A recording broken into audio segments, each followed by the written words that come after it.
অবজারভারের আদলে এবার তৃণমূলে জেলাভিত্তিক কোঅর্ডিনেটর নিয়োগ। পার্টির চোখ কান হিসেবে কাজ করবেন কোঅর্ডিনেটররা। তৃণমূল সূত্রে এমনটাই খবর।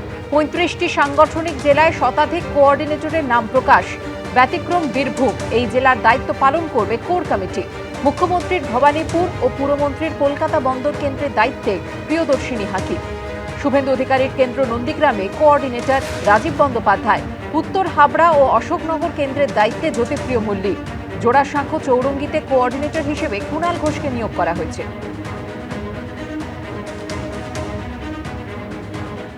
বয়সের ভারে ক্লান্ত, তবু শুনানির হাত থেকে নিস্তার পেলেন না। কারো 85 তো কারো 90 ছুঁই। প্রকৃত ভোটার কিনা সেই প্রমাণ দিতে সকলকে ছুটতে হলো শুনানি কেন্দ্রে। উঠল হয়রানির অভিযোগ। এরপরে অসুস্থ, অন্তঃসত্ত্বা ও 85 ঊর্ধ্বদের জন্য ছাড় দেওয়ার সিদ্ধান্ত নিল নির্বাচন কমিশন। তো পশ্চিমবাংলাকে হ্যারাস করছে কেন নির্বাচন কমিশন? এরা এরম ভাবে অরিজিনাল ভোটারগুলোকে ক্যান্সেল করে দেওয়ার চেষ্টা করছে। কেউ 80 পর, কারুর বয়স 85 তো কেউ 90 ছুঁই। বিছানা ছেড়ে উঠতে পারেন না অনেকেই। তা সত্ত্বেও অনেক কষ্ট করে এসআইআর এর শুনানি কেন্দ্রে হাজির হচ্ছেন তারা। তুললেন চরম ভোগান্তির অভিযোগ। উত্তর 24 পরগনার ইছাপুরের বাসিন্দা রবীন্দ্রনাথ রায়। বয়সের কারণে দীর্ঘদিন ধরে শয্যাশায়ী। তার উপর দিন 20 আগেই ব্রেইন স্ট্রোকে আক্রান্ত হয়েছেন। এই পরিস্থিতিতে ভ্যানে করে শুনানি কেন্দ্রে নিয়ে আসতে হলো তাকে। এসআইআর জন্য ডেকেছে আপনাকে? হ্যাঁ, বাবা তো একদম উঠতেই পারছে না, খুবই কষ্ট। উত্তর 24 পরগনার হৃদয়পুরের বাসিন্দা শোভারানী ভৌমিকের বয়স 90 এর কাছাকাছি। রেহাই পাননি তিনিও। ক্ষমতা নেই, তাতে সুবিধা হলো আপনার? এখানে সুবিধা। দুর্গাপুরের বাসিন্দা নমিতা ঘোষালের বয়স 80-র কাছাকাছি। এই বয়সে এসেও তাকে প্রমাণ দিতে হলো তিনি প্রকৃত ভোটার কিনা। আমি বেরোই না তো, কোথাও বেরোই না, বাধ্য হয়ে আসি। জোড়াবাগানের বাসিন্দা মীরা রায়ের মেয়ের ডাক পড়েছে শুনানিতে। তিনিই যে মেয়ের মা তার প্রমাণ দিতে অসুস্থ শরীরেই শুনানিতে হাজির হন। আমার যে মেয়ে ওটা, তার প্রমাণ দেওয়ার জন্যই আমি এসেছি। শরীর খুব একটা ভালো না, তবু এসেছি ওর জন্য। ঘন্টার পর ঘন্টা লাইনে দাঁড়িয়ে ক্ষোভ উগরে দিলেন হিন্দুস্তান পার্কের বাসিন্দা প্রণতি দাস। প্রচন্ড বড় লাইন পড়েছে, সেখানে দাঁড়িয়ে ছেলে দাঁড়িয়েছে, আমি বসেছিলাম। এই আপনাদের মতো প্রবীণদের জন্য একটু আলাদা লাইন না, সেটা করেনি, সবই এক। ট্রান্সফারের চাকরি, তাই স্থানান্তরের কারণে 2002 সালে ভোটার তালিকায় নাম ছিল না, যার জেরে ঘন্টার পর ঘন্টা লাইনে দাঁড়াতে হলো বারাসাতের বঙ্কিমপল্লীর বাসিন্দা বৃদ্ধ দম্পতিকে। যেমন ঠান্ডা আর তেমনি আমার প্লেট বসানো, কষ্ট হওয়া স্বাভাবিক।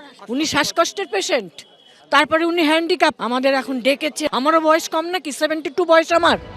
এইভাবে শুনানি নোটিশ পেয়ে যখন ভোগান্তির শিকার হচ্ছেন বয়স্ক মানুষরা, তখন এদিন বালির জগাছায় শুনানি কেন্দ্রে ঢুকে অসন্তোষ প্রকাশ করেন ডোমজুরের তৃণমূল বিধায়ক কল্যাণ ঘোষ। নিয়ম হচ্ছে অসুস্থ মানুষ, বয়স্ক মানুষ, তাদের বাড়ি বাড়ি গিয়ে বিএলওরা তার হিয়ারিং করবে। এই প্রেক্ষাপটে সোমবার ফের নির্বাচন কমিশনে দ্বারস্থ হল তৃণমূল। যারা সিনিয়র সিটিজেন, যারা হ্যান্ডিক্যাপ, যারা বিভিন্ন হোমে থাকেন, যাদের বাড়িতে নির্বাচন কমিশনার ভোটের সময় তাদের ভোট দেওয়ার জন্য সেখানে লোক পাঠান, তাদের কেন হিয়ারিংয়ে ডাকা হবে? সুবিধা হচ্ছে, আমরা ক্ষমা চেয়ে নিচ্ছি আজকে এই মমতা সরকারের জন্য।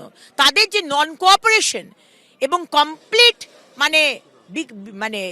বিরোধিতা করা এসআইআর প্রসেসের, আজকে যদি তারা পাশে থাকতেন, তাহলে আজকে এই মানুষগুলোর অসুবিধা হতো না। আর যতটা সম্ভব বিজেপির কর্মীরা প্রত্যেকটা ক্যাম্পে থেকে আজকে বয়স্ক মানুষ হোক, কম বয়সী হোক, তাদের পাশে দাঁড়ানো, জল দেওয়া, তার ব্যবস্থা কিন্তু বিজেপির কর্মীরা করছে। এসআইআর এর শুনানিতে হয়রানির অভিযোগ ঘিরে রাজনৈতিক তরজা চলছে। এর মধ্যেই নতুন নির্দেশিকা জারি করল নির্বাচন কমিশন। হাসপাতালে ভর্তি, অন্তঃসত্ত্বা, বিশেষভাবে সক্ষম বা 85 বছরের বেশি বয়সীদের এবার থেকে আর শুনানি কেন্দ্রে যেতে হবে না, তাদের শুনানি হবে বাড়িতেই। অন্যদিকে এসআইআর আবহে চাঞ্চল্যকর তথ্য সামনে এসেছে। 2002 সালের আগেই প্রয়াত হন বীরেন্দ্র কৃষ্ণ ভদ্রের স্ত্রী প্রতিমা ভদ্র, অথচ এতদিন ধরে ভোটার তালিকায় তার নাম রয়েই গেছে। প্রতিমা ভদ্র, বীরেন্দ্র কৃষ্ণ ভদ্রের ওয়াইফ, আগেই মারা গিয়েছিলেন। বাদ গেছেন সুজাতা ভদ্র, কৃষ্ণ ভদ্রের বোন। বোন রিলেটিভ বলেছেন ডেড অর শিফটেড, এটা বলেছেন, তাই জন্যই আমরা সেগুলো গ্রহণ করেছি। বীরেন্দ্র কৃষ্ণ ভদ্রের বোন সুজাতা ভদ্রের নামও একইভাবে রয়ে গেছিল ভোটার তালিকায়। এসআইআর এ সেই নাম বাদ দেওয়া হলো। ঝিলম করঞ্জাই, রুমা পাল, মনোজ বন্দ্যোপাধ্যায়ের রিপোর্ট, এবিপি আনন্দ। প্রতিটি শুনানি কেন্দ্রের বাইরে ক্যাম্প করতে হবে, বসতে হবে চেয়ার টেবিল নিয়ে, 1 ইঞ্চি জমিও ছাড়া যাবে না। রবিবার ভার্চুয়াল বৈঠক থেকে এমনই নির্দেশ দিয়েছিলেন অভিষেক বন্দ্যোপাধ্যায়। তারপর সোমবার জেলায় জেলায় দেখা গেল শুনানি কেন্দ্রের বাইরে তৃণমূলের ক্যাম্পের ছবি। কোথাও বসলেন মন্ত্রী, কোথাও তৃণমূলের কাউন্সিলর, তো কোথাও দেখা গেল তৃণমূলের বিএলএদের। সমীর পাল আপনার শ্বশুর মশাই আজকে আপনাকে ডেকেছে তো, এটা ঠিক আছে।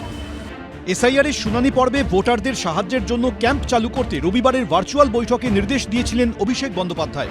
সূত্রের খবর, তিনি নির্দেশ দিয়েছিলেন প্রতিটি শুনানি কেন্দ্রের বাইরে সোমবার থেকেই ক্যাম্প করতে হবে, চেয়ার টেবিল নিয়ে বসুন, এটা যুদ্ধের সময়, আমরা 1 ইঞ্চি জমিও ছাড়তে পারি না। এরপরেই সোমবার কলকাতা থেকে জেলা দেখা গেল এই ছবি। জায়গায় জায়গায় শুনানি কেন্দ্রের বাইরে ক্যাম্প করল তৃণমূল। মুখ্যমন্ত্রী মমতা বন্দ্যোপাধ্যায়ের বিধানসভা কেন্দ্র ভবানীপুরে আগে থেকেই may I help you camp চালু ছিল। চেতলা বয়েজ স্কুলে রয়েছে এই মুহূর্তে, চেতলা বয়েজ স্কুলে চলছে হিয়ারিং এর ছবিটা একবার দেখিয়ে দেবো, যেখানে এখানে আমরা দেখতে পাচ্ছি যে লাইন রয়েছে এবং ভেতরে হিয়ারিং সেন্টার, যেখানে অবশ্যই এই সমস্ত যারা লাইনে রয়েছেন সেই সমস্ত ভোটারদের তাদের ডাকা হচ্ছে। এদিন চেতলা বয়েজ স্কুলের বাইরে সেই ক্যাম্প পরিদর্শন করেন কলকাতার মেয়র ও পুরমন্ত্রী ফিরহাদ হাকিম। আমরা তো এটা আগের থেকেই চলছে, এটা মুখ্যমন্ত্রী মমতা ব্যানার্জি একটা ভবানীপুর নিয়ে একটা আলাদা মিটিং করেছেন, কলকাতার এবং লাগোয়ার্সি আরবান এলাকা নিয়ে করেছেন, আর অভিষেক সারা বেঙ্গল নিয়ে করেছেন। মানুষের পাশে দাঁড়ানো উচিত, কারণ প্রচন্ড মানুষ, সাধারণ মানুষ ঘাবড়ে রয়েছে। শ্যামপুকুর বিধানসভা কেন্দ্রের অন্তর্গত শ্যামবাজার এবি স্কুলের বাইরে বাংলা ভোট রক্ষা শিবির নাম দিয়ে ক্যাম্প করে তৃণমূল। সেখানে ছিলেন রাজ্যের নারী ও শিশু কল্যাণ মন্ত্রী শশী পাজার মেয়ে ও কলকাতা পুরসভার 8 নম্বর ওয়ার্ডের তৃণমূল কাউন্সিলর পূজা পাজা।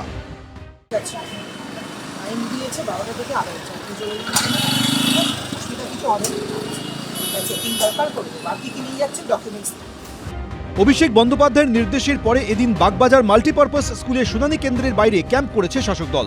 রাসবিহারী বিধানসভার ভোটারদের শুনানি চলছে লেকভিউ স্কুল ফর গার্লসে, সেখানেও ক্যাম্প করে বসেন তৃণমূলের বিএলএরা। আমি একটা আর্জি জানাবো যে বয়স্ক লোকেদের যদি বাড়ি বাড়ি গিয়ে ভোট দিতে পারে তারা, ইলেকশন কমিশন তাদের বাড়িতে গিয়ে ভোট নিচ্ছেন, তাহলে যখন এই হিয়ারিংগুলো, তখন হিয়ারিংগুলো কেন তার বাড়িতে গিয়ে নেওয়া হয় না?